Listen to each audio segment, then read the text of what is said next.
Hey everybody, this is Zeb Welborn, president of the Chino Valley Chamber of Commerce. I'm here with Michael Gellman. I went to, it's called the Institute of Organizational Management. It's hosted by the U.S. Chamber. It's designed to help me better in my role as the chamber president. And Michael was one of the presenters there. And he gave some really great information. And I wanted to pick his brain a little bit on how to actually apply the work that we're doing, because he covered a very broad and it's a large, complex system. And I wanted to try to help consolidate it and bring it down for people that are like myself, where they're trying to implement budgeting for staff members. So that's what I wanted to chat with today. So Michael, I wanted to give you a chance to, one, say thank you for your presentation. It was phenomenal. And then two, to give you the opportunity to share a little bit about yourself, where you're from, and how you got into this work. Zeb, I'm excited to be here and share some time with you today. I spent my whole career, I appreciate that intro, working with nonprofits. I got started as an intern actually and caught the bug early on. And I always think of myself first and foremost as a project manager who comes at it from the financial side of it. I am a CPA, but as you heard me say in class, I consider myself a normal person because I'm not an auditor or a tax preparer. I've always worked alongside, people like yourself, alongside the C-suite, senior management and staff, and I feel like I'm part of the team, going into battle on finances. And I really feel like budget is the key connection.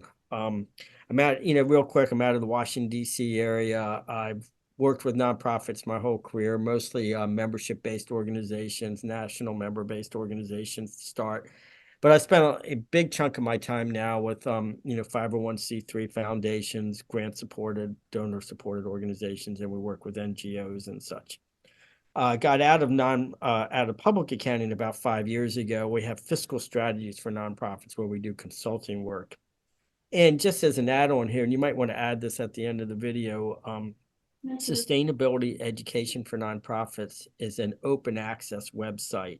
And there's a lot of budgeting information under the topic we're going to be hitting up today up there.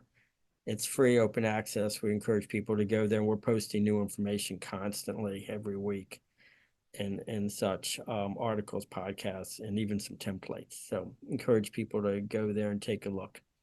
And I spend my time now about a third consulting, a third teaching, like at IOM. My home base is I teach out at Georgetown University here in DC, but I'm going to University of Wisconsin next to teach. And I do a lot of conferences. I'll be at next week at the National Business Officers and Association Conference, talking to CFOs on operating reserves, and do a lot with ASAE, and then like United Way, National Urban League, a lot of groups like that. So I enjoy that. And we're also, my wife and I, we're active volunteers. I think we learn a lot from, being out there and sitting on boards and such. And so that's a little bit of my background. Excellent. So let me share a little bit about our scenario, and this is what I'd love to hear is just how to implement the stuff that you kind of address and cover with other organizations like ours. So when I started, this was 5 years ago, we had a staff of 3. We were all part-time. I did all of the budgeting for the entire organization, and that's how it was until recently. We've grown, so we now have about 8 employees. We have some funding that we've received from our state, from our county. And so we've kind of increased our footprint a lot. We have very specific programs that I've identified people for to run those specific programs. And I've still been doing the budgeting myself for the entire organization. But I want to make that shift from doing that for the whole organization to allowing our directors that are responsible for some of those programs to do it. The challenge that I'm running into is how to practically do it in an easy, simple way. And I think the main thing that you addressed was how to do that for each of our staff. But then there's also the issue that I'm running into, which is how do you apply the staff time, which is the biggest expense that we incur, is our staff, into that system. So that's kind of where I wanted to start the discussion and then go from there. So I know it's a lot to cover, but I want to start there and take the conversation from there. Okay. Yeah, I think, budgeting we could talk about for days. And, the class we did was about a 4-hour class, and that barely touched on it. But there's a couple key components there. And I think, Zeb, one of the things to consider is ownership. And I think we really want, I think if you come at it that way, that we want our staff or these, these managers, project managers, people managing for these separate components to own those parts of the budget. And for them to own it, they got to see, what's in it for them. How is this going to benefit them? And you heard me start the budget class that you were in, where I said, if I could start over an organization, I would forget GAAP, General Accepted Accounting Principles. I'd forget FASB, Financial Accounting Standards Board stuff. And I would design the whole accounting system around meeting these project managers' needs in the budgets. Because that's what we're there. We're not there to provide numbers to make the auditors happy, even on the 990 and all that. We're there to be efficiently use our limited financial resources in the most powerful way we can. And the budget is the key to that. Okay. And think of it, you have a great base, Zeb. You started with a small staffed organization. You might have been the only person for, at times in the room, and you're doing a budget for yourself. And then as you grew, you added other staff and you wanted people to share in that budgeting process. Okay. So that's number one. Okay. Number two, I always have people write down these two words, the true cost. We really need to know the true cost of what these programs are, because from a responsibility point of view, it's really on the cost side. We track revenues through the budget, very important, but we expend, on the cost side. So a big chunk of why we want to break up into these departmental budgets, these sub pieces, is so we can know what the true costs of those efforts are. And yes, for non-for-profits, but especially for nonprofits, our key capacity issue, our key resource is not the dollars, it's our staff. It's the people on the program. Even if I threw unlimited money at you, Zeb, tomorrow you can only do what you have staff. You know what I mean? Eventually you'll be able to staff up with extra dollars or hire, consultants to come in. So once you start to visualize, like, staff is managing different pieces of the budget, the biggest cost component of that is their time or other staff coming in, and how you allocate that labor and labor related costs. Because there's a lot of dollars other than just the salaries, the payroll taxes, benefits, even the physical costs of maintaining a payroll system. You just want to, what we call labor and labor burden, all the labor related costs. And I will tell you something, Zeb. Most people don't like to talk about this, but it's God's honest truth. You take a budget for a nonprofit, you pull out the labor, and you pull out like the overhead, occupancy, some of the reoccurring costs. There's not that much left controllable costs. Labor can easily be 70%. You can have another 10, 15, 20% in there for overhead, and your controllable, direct costs could be 10% or less.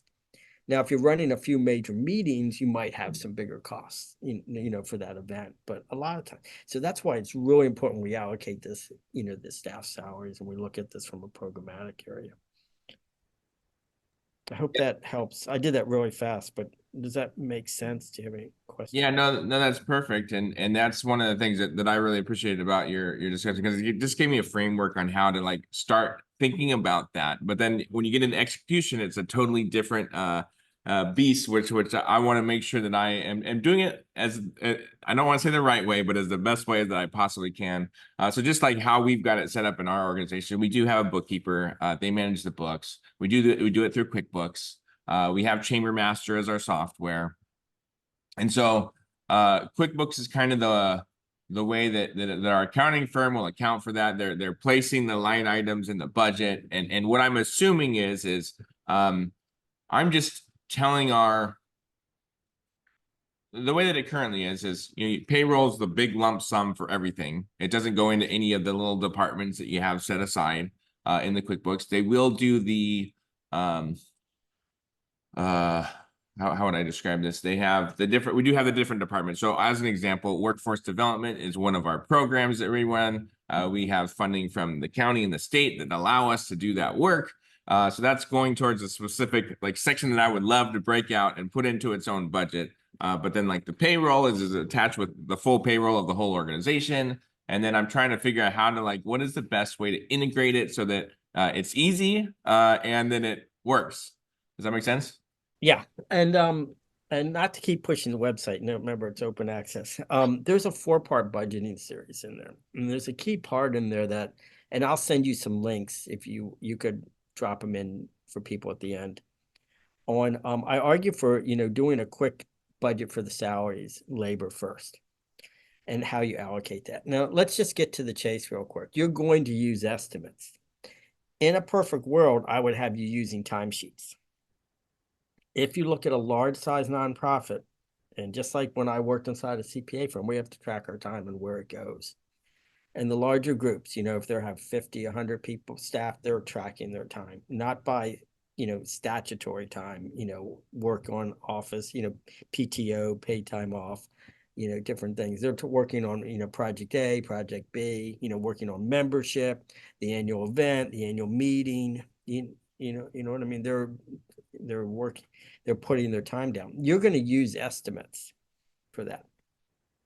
No problem. It still will be able to be audited. What you want to do is be nimble with your estimates and even tell your auditors that you periodically review the estimates.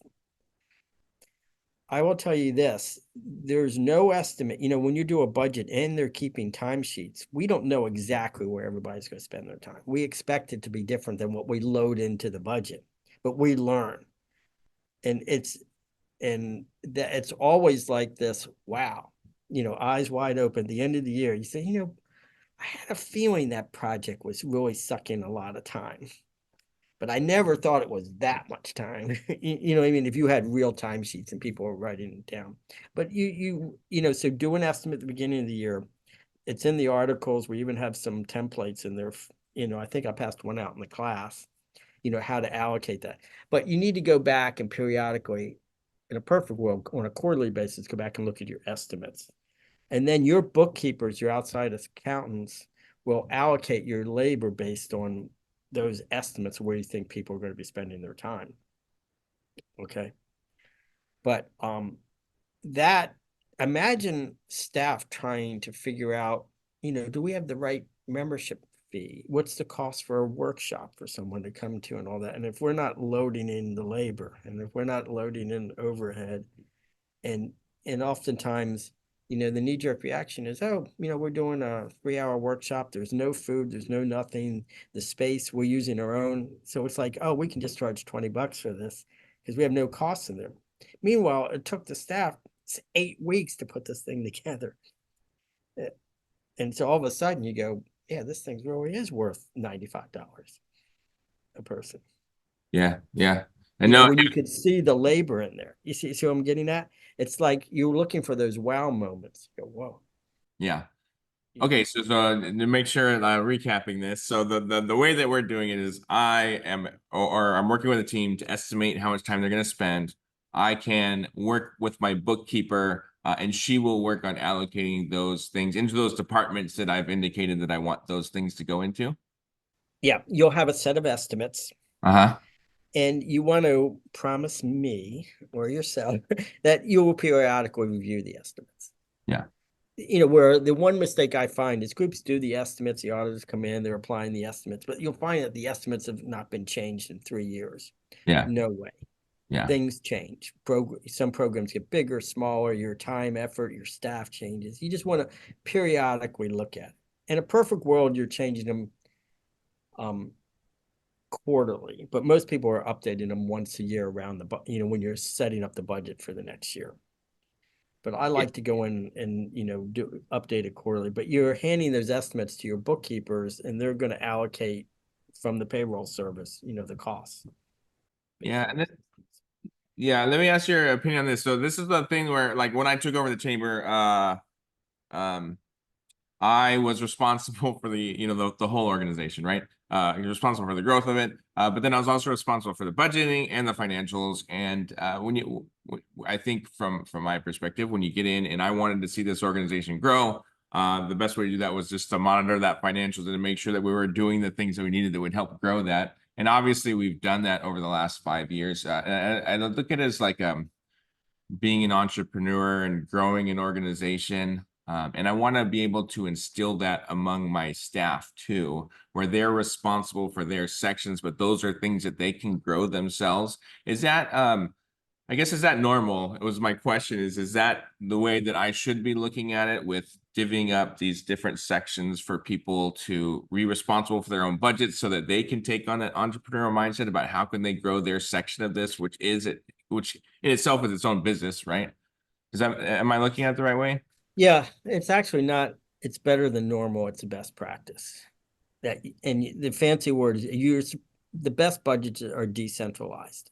That one person isn't making all the decisions. And that's where you get to my favorite word, which is ownership. So we decentralize the budget. Let's say you're a 10, keep some very basic, you're a 10 staff organization, you got 3 project managers. You're trying to get 100% of the budget under those 3 managers, even though you're sitting above them. Yeah. You're looking at that. So they're, one person's doing membership, another person's doing meetings, a third person's doing recruitment, member retention, whatever it is, and different things. And then they take ownership of those areas. They still want to see what everybody else is doing, and they're building the budgets for their areas, which includes how the time allocations. Yeah. And they're a guess, but even in a 10-person organization, you'd be surprised how quickly those dollars add up for the labor, number one, Oh, for and sure. how programs will look differently when you're pushing the labor and along with the actual physical cost. There might be some postage, there could be some printing, just like really, pretty, what I like to call boring things, that are not shocking. Yeah.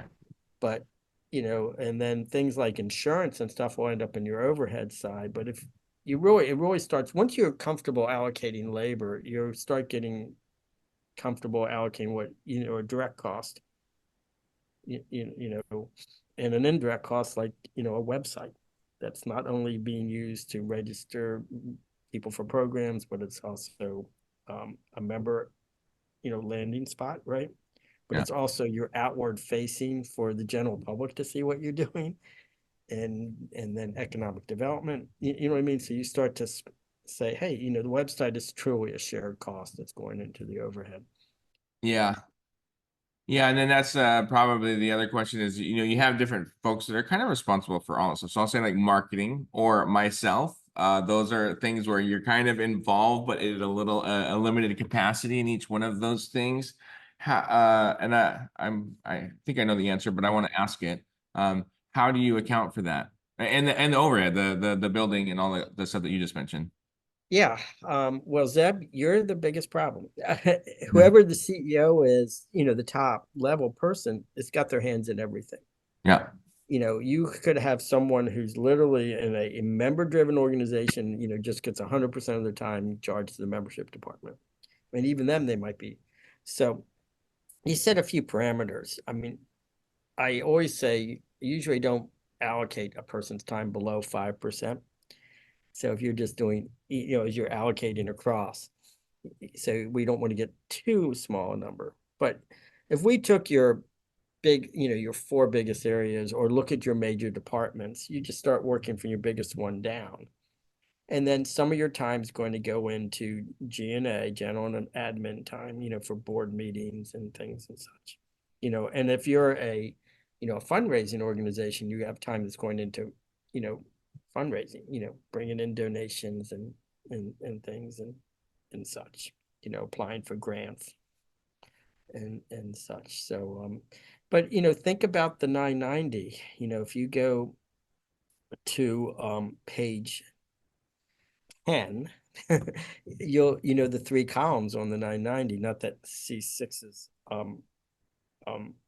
always put it in, but I like to fill it in. You have programs, G&A, and fundraising. And just sort of like look at that. And GAAP, general accepted accounting principles, on an audited financial statement, we have to separate, programmatic efforts from fundraising and G&A, general and admin. So here's another thing that I wanted to bring up. Like, we live in Southern California. It's expensive to afford a home. I want to, like, the way that I view this organization is I view it as we are the business organization in our community, and we should act like a business, meaning we should be able to afford competitive wages, making sure that we're making sure that our staff is able to live in the community that they serve. When I started in this role, that wasn't possible for me, let alone my team. And so getting them in spots, but you wonder where that, like, spot is where they can move up. I guess what I'm asking is, sorry. Hey, hold on. I think I know where you're going. Yeah, I'm just kidding. There's conversations are happening, so it's distracting me. Okay, I'm gonna recap. Just gonna start over on that question. Yeah. All right, so I want to ask a question about how I can help upskill my staff or help making sure that they can, the way that I look at the chamber is we are the business organization for our community, which means it should run and operate like our business. We should make sure that we're providing competitive wages so that they want to stay in this space as long as possible. And one of the challenges is, we've got to make sure that we're incurring the revenue to help cover that cost. But then there's also the growth piece where you've got to be able to continue to grow the organization. So I guess how do you look at it where there's like a point where you're increasing salaries versus bringing on new staff, and how do you kind of navigate that? And how do you set up your team so that they have an understanding of, like, if I do X, I'm going to be compensated with X, factoring in that you've got to be able to grow in order to manage the work that you're doing. I hope that makes sense, but that's where I was kind of going to the question. Is there best practice to navigate when to bring on a new hire versus when to do increases versus when to, how to separate those things out? Yeah, it comes back to visualizing it. Budgeting is a great visualizing tool for this. Okay. And it comes back to the ownership key. So let's repeat a couple of pieces and talk about something new here. For staff to take ownership, they need to see how the revenues are coming in, the expenses of these programs, and the impact on the bottom line. Number one. Number two, most organizations want to grow and get bigger. Okay, so that's number two. Number three, nonprofits are at a disadvantage. Okay, if we could make a profit all the time, we'd be a for-profit entity. And that's why I always say in class, I equate a nonprofit to an 8-cylinder car engine, and that the best nonprofits are running on 3. I've never seen one running on 4 or 5. Because if we could run on 5 or 6, we'd have a bottom line surplus all the time. We'd be a for-profit. We're a compromise. We're there trying to fill a need. And the perfect example of that, Zeb, is we all run a program that runs naturally at a negative. Or there's this thought that membership pays for everything. Why should we have to charge an extra fee for something, right? And so the staff and the ownership are looking at that bottom line and seeing which programs are contributing to the bottom lines, which are eating, costs. That we do certain programs because it's great. ROI, return on the investment, no problem with that. There's also ROB, return on the brand, ROM, return on the mission. That we do certain things, it's worth more than the bottom line, but staff need to look at that. And the last thing to write down is nothing is static. And that's the problem. I think COVID helped that way over the last year, where a lot of nonprofits got what I call legacy-itis. They were very hesitant to try new things, turn something off, and look at that. And oftentimes you don't have to do major surgery. But there's an area that's really always going to run at a net negative, and maybe we keep it, but maybe we slowly scale that down a little. You scale down an area that, let's say you only have 4 departments, and department number 4 is always going to run at a negative. We scale that down 5%, and department number 1 is our best, and we can scale that up 5%. That's how that staff person can grow their salary, because you'll see the numbers really work to your advantage. It's amazing how the bottom line changes real quick. Now, if us accountants could just wave our wand and move the numbers around, it's not easy. But it starts with an awareness that we're bleeding over here. Here's where we make the most of our money. What are our options? What do our members want? What do the public want? What are ways for us to bring in other sources of revenue? Do we, bring in a grant? How does it work? Type of thing. And so I think through the budgeting process, that staff member can visualize how they're helping the organization grow, right? We all like to say our budget's bigger each year. We brought in more money, and how they're contributing to the bottom line. And even a person who's running a super important program that's running at a net negative, if they were able to cut that net negative by 5%, that's the same as someone who's grew a net surplus by 5%, right? So that's where And the last thing I want to say on this area, and you know how we did it in class, is visualize the budget, right? You have revenue and expenses stacked in the first column. Then sitting next to it, you got program A, program B, program C, total of programs, then your G&A, general and admin, and then your total budget, right? They can see these individual pieces of those bottom lines going across.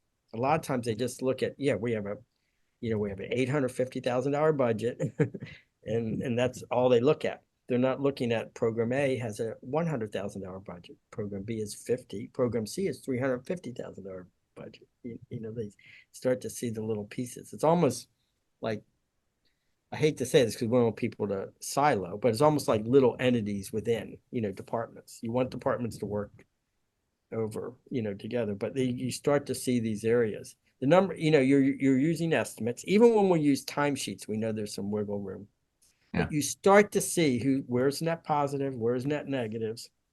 And the last thing is, you heard me say this in class, I call it behavioral based budgeting, because when people see this, they change. Yeah. It changes their behavior, and then you're managing above. It's just, but if you're going on, like a hope and a prayer, like, I think we only spend this much time here, and this is what we probably should charge. Yeah. You got to see the actual numbers. So I'm going to go back to my perspective so I come from I'm bootstrapped on business owner, I guess you'd say. So I got in the chamber space because I run an online marketing business. I started with a tutoring business before that. And I've grown each one of those organizations. And so the way that I look, like when I first started, it's just me. I've got to grow it to a point where I can live comfortably. And then you've got to basically, if you're going to bring on the second person, you've got to be doing like double the work in order to bring that person on, assuming you're not getting some kind of funding from it. So that's how it was for me, right? In order to do it, I had to do like twice the amount of work in order to bring in that first staff member to help offset those costs, because that's what it took in order to grow that business. So is there any guidance or perspective as the same thing, like when they're responsible for these things, to articulate how that compensation package would go along with the work that they're doing in order to do it, so that they're increasing their compensation? And is there a point where you say, like, I looked at it, so I guess what I'm saying is I had to be doing 50% of the 100% of the work before I brought in that next person. And I had to be comfortable with the wage that was there. Do you have any kind of guidance on that? Yeah, a little bit. I don't like to overlink compensation with, what you're doing on a day-to-day basis. But the soft, what I call the budget, again, I know budget does everything for me, provides that link at a numerical way. Is the organization growing? We can see that. Okay. Through the budgeting process each year and all that. And how are these different areas? And then these individuals are having impact. They're not impacting the whole organization, into different areas. You're impacting as the CEO of the whole organization. Okay. The last thing I wanted to say to you, and then I wanted to work this in today, it's very important to do the rolling projections. We talked about that in class.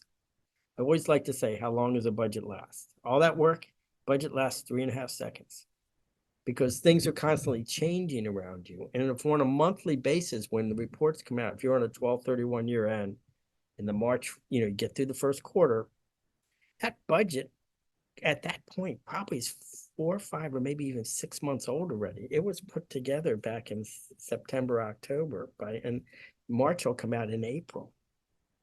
You see what I mean? And things change. It's just like the weather. There's no such thing as a budget error. What there are is constantly changing, situations that we build the budget around. So if you say, based on what we know now, what's going to happen as of March for the rest of the 9 months, that projection becomes your flexible budget. You still have the board approved budget in column one, but we're constantly looking forward. More people registered than we thought, or less people did early bird registration than we thought. Memberships are trending up, memberships are trending down, different things. We had a member increase in the price. We had a new member category we never had before. Okay, all these different type of things. We have a biannual programs only every other year, type of thing. So I just think you watch that. I think having staff own the budgets makes them feel differently about connecting the budget to their individual compensation. Without that, they just have this like, well, Zeb's been saying we did a great job. All this is here, why am I, where's it, what's in it for me? But if they don't, not looking at the financial results, we did a great job, just like we did during COVID. We did a great job during tough times. Bottom line looked a lot different in 20 and 21 than it now does in 24. Programs are back up and running and things. Yeah, I think and I'll try to use this as the best. So I'll just use our events, right? So, like I mentioned, I was a one-man show. We put the whole thing on together as a team per se. So we didn't have an events coordinator, right? So the revenue that we incurred, so all that revenue we generated from the events that we put on was uh, revenue generation. It's highly profitable. And so then we use that work, but then we hire the events coordinator, right? So let's just pretend we're making like $100,000 off of our events for the year without bringing this events coordinator on. Now we now have the events coordinator, which incurs a salary, and so then when we're talking about increasing that or how to like so yeah, we want to see the increases, but then you've also got to, now that we've incurred that new thing that's like for the whole organization, that takes away those funds, and I want to be able to create a way where, uh, and I'm not even sure this is an issue, but I want to ask it because it's an issue in my mind. So if let's just say I give her that budget, so right now she's already looking like, oh, we're generating $100,000 of revenue, but that was already kind of in existence before. And so it's like the growth, we need that to grow. And that's the reason why we brought that on board, to kind of cover that cost of employment. How do you articulate that to those staff members so that on their line, it's going to look like they're doing all this revenue generation stuff, but those are things that were kind of already in existence before. I don't know how to like navigate that in terms of how do I say, hey, if you grow this, your compensation will be increased, however what it is. And those are the conversations that I don't know Yeah. quite how to handle. Well, a little bit of that comes in job descriptions, job performance, setting goals for individuals and saying, hey, this program's 3 years in, we're past the startup phase. This is where we have to, to make that work. Let me give you an example that really, and this example happened about a year ago, and really a light came on for me at the end of 23, end of 22 going into 23. And the executive director and for that organization, a smaller organization, lost her job, was board let that person go. And they had their best budget year in 22, the best surplus, and she lost her job. Why? Let's go back over the facts real quick. She instituted a lot of new programs really quickly. Okay. Members love new programs. Board's happy. People are coming. They're excited. The programs are great. What didn't she do? She didn't increase the capacity of the staff. So she took 8 staff people and they were doing the job of like 16. Can you do it for a few months? Yes. Can you do it for a few years? No. What happened is 2 or 3 long-lived staff just got completely burned out, fed up with her, and quit. When did that happen? They quit in the next fiscal year. They came off of a great budget year. And so even though the numbers looked great, the staff were running, 7 days a week. They were working incredible hours. And they didn't realize all that until the first staff person left. And then 2 more left right after that. Because there were no long-term plans at how to, continue to run that program. And you gave an example of that. You bring on a new program, you can't like immediately staff up. Everybody has to jump in. We try to do it. We see you as in a CEO is, or you're running like you're doing a project manager position for a bit. Makes sense. Not going to do it for 3 years. Right. And so it has a certain impact on that bottom line. So it was shocking. It was borderline abusive. So you can see minor, because really the staff just felt just brutalized. And they lost 3 people. 3 people out of an 8-person office is a ton. And they lost some real intellectual property. Those were 3 staff had been there a long time and all that. And the board just said, like, how do we replace these people, overnight? And they found out that she was keeping that suppressed, how many hours people were working and all this. And the board was happy because the numbers look great. So is that an example? You see where I'm going? It's an Yeah. example. There's positive ways to, do it too, but Yeah. they're always, and so to me, rolling projections are very important. And two, even for small staffed organizations, I like them to put together a multi-year budget. Not a lot of, just to look and to see, okay, this is what we did in 23, what we expect to do in 24, and this is what 25 and 26 could look like. Just Yeah. a real quick outlook to see how those things are evolving. Okay, and then last question is like, and I'll call it mitigating risk. Like we have, so I mentioned at the beginning, we got about $1 million of funding to do our workforce development program that we started. But it's limited, right? It's a 3-year. Right.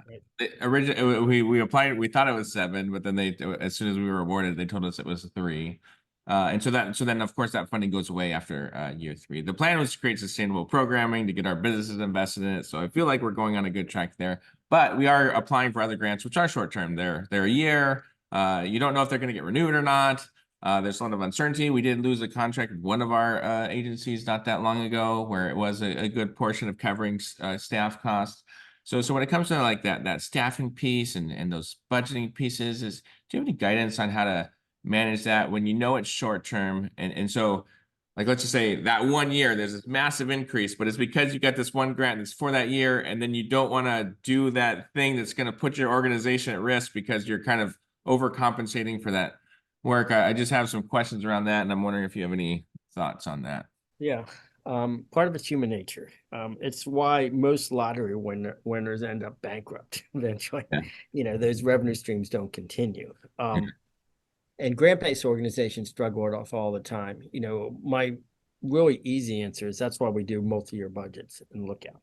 And if you spend 30 hours pulling together a budget, we'll only spend an hour or two pulling in the out-year budgets. It's just around 1 or 2 key assumptions, and it would be those one-off grants. It's Yeah. also why a capacity building organization, you get a capacity building grant, or even people like, Mackenzie Scott, who threw money out to organizations. They want to see what's the back end. How, once these funds are this program period's done, the grant period's done, or the funds are spent out, what do you look like? And so you're addressing continuity and sustainability. So you got to be looking out. And it also affects some of the decision making where, if you get an 18-month grant that could hit in 2 years, maybe 3, if it's staggered right, that, maybe we don't staff up for some of that. Maybe we outsource, or hire consultants that, we're more nimble with. Yeah. Or that, it's hard to turn off staff positions. Even people know that are on a grant and such. So you're just, there's, you don't want to walk away from funding, but you got to understand that some funding might not reoccur. And how do we do that? It's the same example where an organization is celebrating their 50th anniversary, and they have extra funds and things that come in, but won't be there the next year. Or you ever been with an organization that's doing, they're building out a capital campaign for a new building or something. Mm-hmm. Well, those capital campaigns always rob funding from other areas. Not every donor is going to give their normal $5,000 gift and a $15,000 gift. Yeah. For 20. They might give you 15 and say, great, we got 15 for the capital campaign, but lost the 5,000 for the annual giving that they Yeah. were. Yeah. And so you're always looking at it's very fluid. And that's why, the rolling projections and doing that outlook is the way you do that. And it helps with the ownership and staff when staff can see. But if all I'm staring at is current year budget where we got all this extra grant money in, and I'm not seeing the next year where the grant money disappears, Yeah. I'm going to go home and say, why didn't Zeb, give me an increase? Right. And that's kind of the thing where I've uncovered that, where it's kind of like the issue where you're looking at the big picture, and then there's like that. I don't necessarily know if that's recognized. Do you also, from like this is a staffing perspective? So let's say we're using QuickBooks. Do you give your employees' ability to use staff the QuickBooks so that they can kind of monitor their section, or is that something that you kind of deliver reporting to outside of that? Just are they Yeah, I mean, for most organizations, like medium, small, and very small staffed organizations, we're working off of monthly dashboards that come out. uh-huh. There's no problem with giving access to QuickBooks and looking at it, but a lot of times those numbers are real time for a very large organization that's reconciling constantly posting out. It's going to be misleading because some things at a small organizations we only post once a quarter or once a month in the labor, and it's not going to show them a well-designed financial report that they're, and I write a lot about this on the website, that's easy to read, that fills the needs of the project managers, not the auditors, that gives them information in their program areas, how they're doing. I think on a once a month basis is the way. That comes out. What do you know now that you didn't know last month? You got a new sponsor this month. That's great. We can build it into the projection. We have a sponsor that we were a little worried about, and now we know they're not renewing. We had two of our biggest members merged. What happens? Usually the membership dues don't double.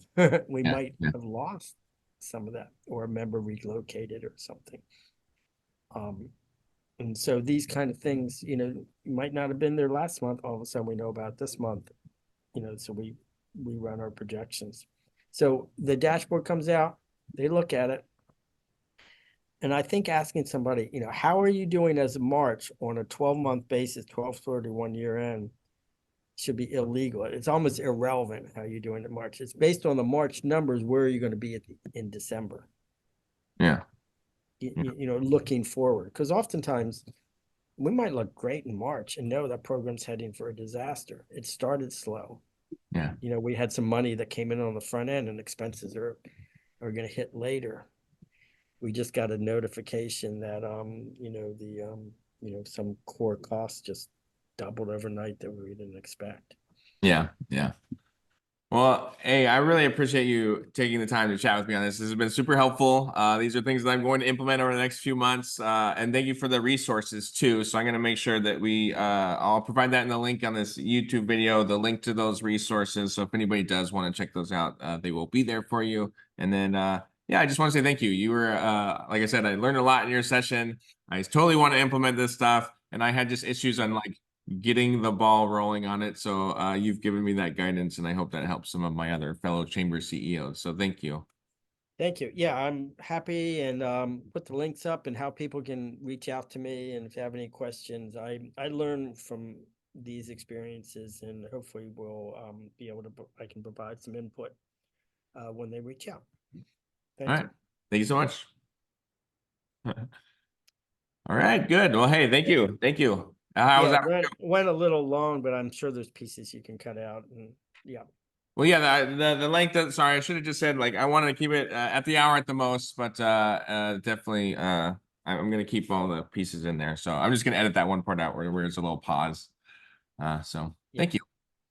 no worries. So what I'll do is in a few minutes I'll send you some links to the website itself and that budget series. I think will be really good, and I might highlight that one article on budgeting for salaries. Okay. Perfect. Perfect. No, I love it. Thank you. Thanks so much. Okay.